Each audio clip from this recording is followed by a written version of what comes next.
Recognizing our fault, Geronda. Saint Isaac says that in prayer one must feel like a child. Yes, but you must also feel that you are a disobedient child. You must recognize that you have displeased your Father and should weep for this. That's when you will also feel the divine caresses of the Father. Do not say, God is obliged to love me and forgive me even when I misbehave because I am a child. Geronda. I was troubled when I read in Saint Gregory of Nyssa that in order to address God as Father, we must have attained the state of dispassion. Otherwise, it is hubris and mockery. My blessed sister, do not be troubled. The saint wrote this for those who live indifferently and sinfully. When one sins but feels a profound sense of guilt, then he can address God as Father. Geronda, I feel that I am not as I should be towards God, and this causes me pain. From the moment you feel you are not as you should be before God and say humbly, Oh my God, I have sinned, God forgives, helps, and provides His grace. And if death finds you in this state, you will be saved because you are struggling and not merely saying that your life is not in order and you are on the wrong path. You are not, God forbid, in a demonic state. Here at the monastery, with the help of God, all of the sisters are more or less in a state of repentance. After all, you should know that the spiritual person receives divine grace when he is aware of his spiritual disorder, because this awareness of sinfulness already serves to cleanse him. When someone tells me with pain, I am so unworthy, I am pleased with him because by acknowledging his faults, I know he will be delivered from them. I once found a man who was living in a hut with cats and dogs. He wouldn't even light a fire for fear of burning his hut down. He was completely abandoned.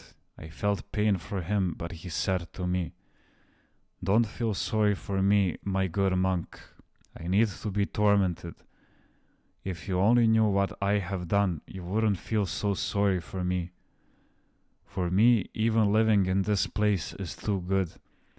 Tell me now, will God not provide for him no matter what he has done? Even now, when I was at the hospital recently, a woman came whose arms had dark spots all over from repeated blood transfusions.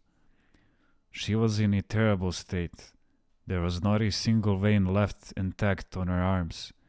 But she said to me, I don't have anything good in me. I hope God will feel sorry for me because of my suffering and take me into paradise.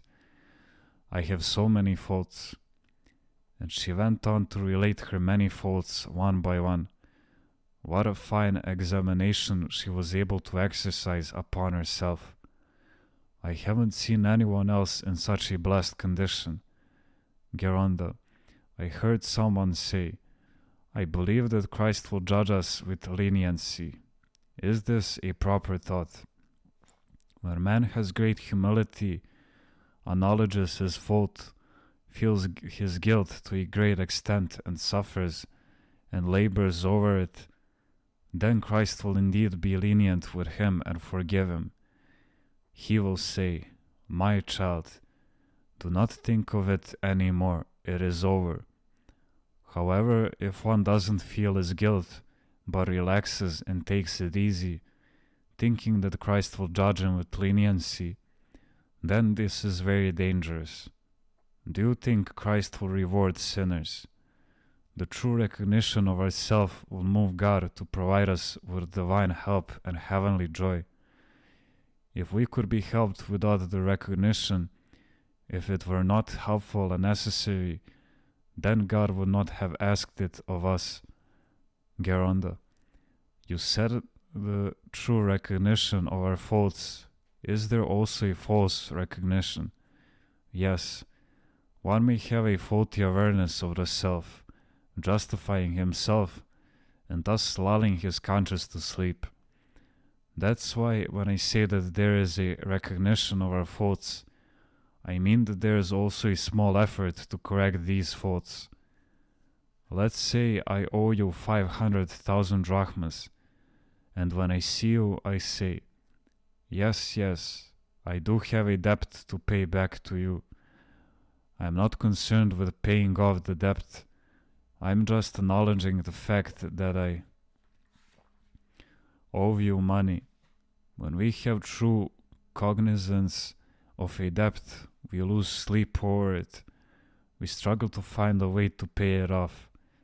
And then when we admit and say, I have a debt, the other person sees that we are truly concerned about it.